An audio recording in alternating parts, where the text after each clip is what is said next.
meditation of our hearts be always acceptable in your sight, O God, our strength and our Redeemer. Amen.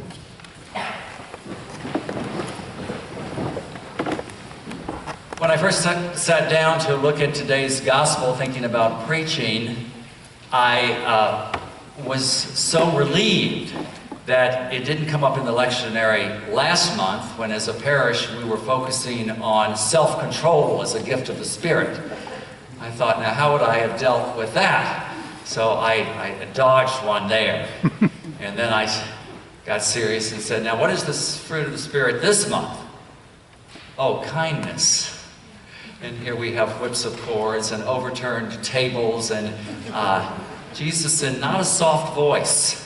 We don't usually get exclamation points in Scripture, but you did today. And it really made me stop and ask myself what I think about kindness. And what does it look like? And how would I define it? Because most of the time when I think about kindness, I think of the warm, fuzzy things, of smiles and pats on the back and everybody getting along. And then I said, well, how would I define kindness? And I'm sure there are as many definitions as are people seated here. But one that came to my mind was I would define kindness as love in action. Love, it was that first fruit of the Spirit that we studied. But love calls us forth to kindness. Kindness is doing something about the love that is in us. And when I made that connection, I immediately thought of the phrase, tough love. Love is not always smiles and warm fuzzies. Sometimes it's tough. And many of us who are either in or have friends involved in 12-step programs know about the event of an intervention, when friends and loved ones and family gather together with someone because they love them and because they care for them. And they confront them. And it's pretty in your face, because it's saying these are things that you have done that are going to destroy you and the relationships around you if change doesn't occur. And I don't know many stories of warm, fuzzy interventions. There's usually a lot of resistance and not a little hurt. But I think if you talk to a number of people involved in recovery, they will look back and acknowledge that love and that kindness of those who stepped in because they cared and loved them. And so that gave me a whole new insight about Jesus's interaction in the temple, going in and confronting, pretty in your face he was, the worshipers, and saying, you are destroying your relationship with God and with yourselves by what you are doing in this place. It needs to be turned around. And then I realized all these other examples of kindness that are so varied. They're not all the same. And you know, we think about our world today and what's in the newspapers. It seems like it's all doom and gloom and there's no kindness anywhere. So I did whatever you do when you're wondering about things. I Googled it. And because I don't save my old paper. So I started looking at headlines of things that I thought had to do with kindness. And I'd like to just share some with you. Some of them you may remember yourselves. The first one said, pilot turns plane around to help grieving family. This was the story of a young father of 3 who had died in Tennessee, and he had very close relatives who were living in Colorado. And they were going to his funeral the next day, but they had to fly through Minneapolis. And the only problem was that their flight in Colorado was delayed 90 minutes. So when they got to Minneapolis, they had 7 minutes to get to their flight. And sure enough, as they arrived, the gate had been closed and the plane was taxiing off. And they were distraught because that was the last plane of the day. So it would mean they were to Tennessee. So it would mean they missed the funeral. And the young boy, you know, most of the airports had these full glass windows right there at the gates where you see the plane backing up. And he ran to the window and was just waving, and the mother was there in tears, and they were so distraught. The plane backed up, taxied off. And then after a minute, the pilot stopped the plane, turned it around, went back to the gate. And even though he could have lost his job for doing that, he said he had seen through the window the anguish on their faces and could not respond. In fact, Delta applauded his actions for that. Another one said, elderly strangers step in to help struggling young man tie his tie. This happened in a subway.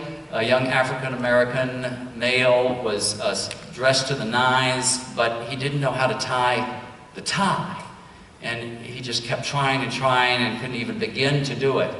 And an elderly, very elderly white couple was sitting nearby. They walked over to him and stood in front of him, and the wife sort of put herself so people wouldn't be watching, and the husband bent over and tied the tie for him so that he did look like $1 million. Of course, someone caught a picture of it and went viral.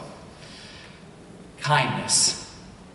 Another said, cops' kindness to homeless man warms hearts. This was a woman police officer in a rather small town. She knew most of the homeless people there, but she saw one morning a man she didn't know just sitting on the curb. And she went into a fast food restaurant and got 2 breakfasts and came out and gave him one and sat beside him and had breakfast together. And she said it just seemed to her that everyone liked to share a meal together. Kindness. Another one, dad overwhelmed as hundreds of celebs send birthday messages to son who is being bullied.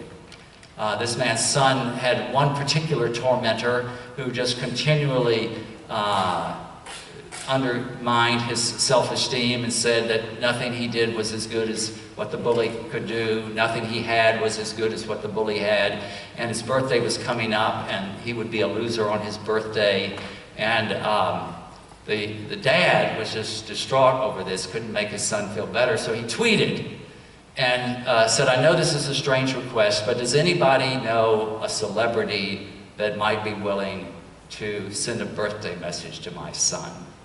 And you see where this is going. It went viral. And stars from online stuff, from reality shows, probably the biggest star was Russell Crowe, sent him a message. I think he outdid the bully. Kindness.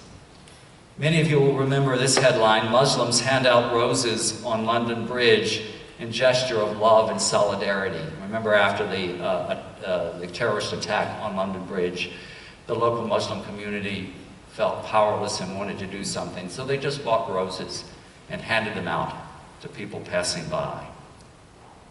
Here's one that really caught my eye, and I think checks a lot of our own prejudices that many might have.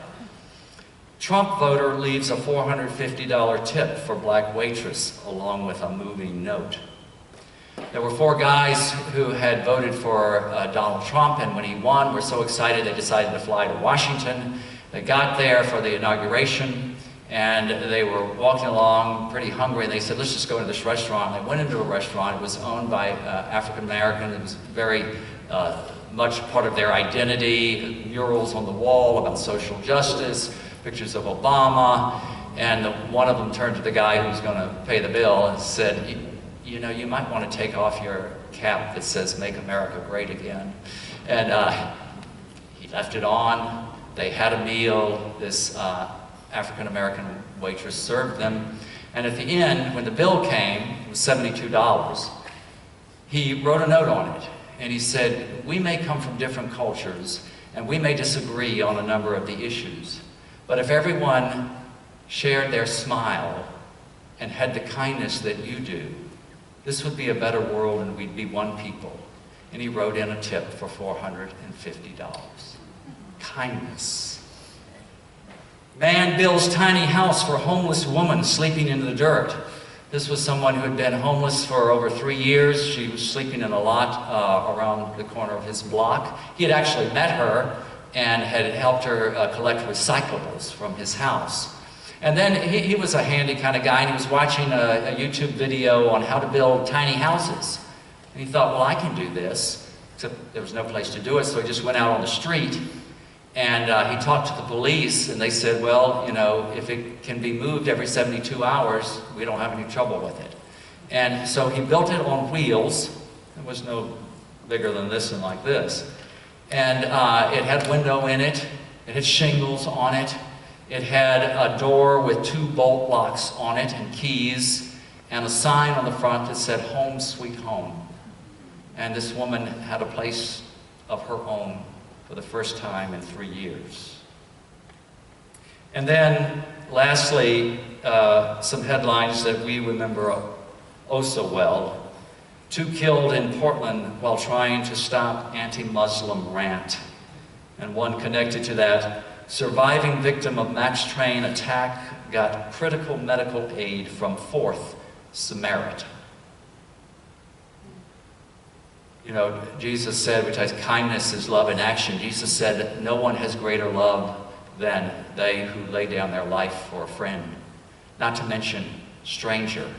I didn't see a headline about it, but I remember at that time one of the stories saying that one of the men who died in that attack, his last words were, "Tell everybody on the train I love them." The price of love in action sometimes. So we forget that kindness is all around us, every day, in all kinds of forms. We can even find it in the paper if we look for it. And it is so varied.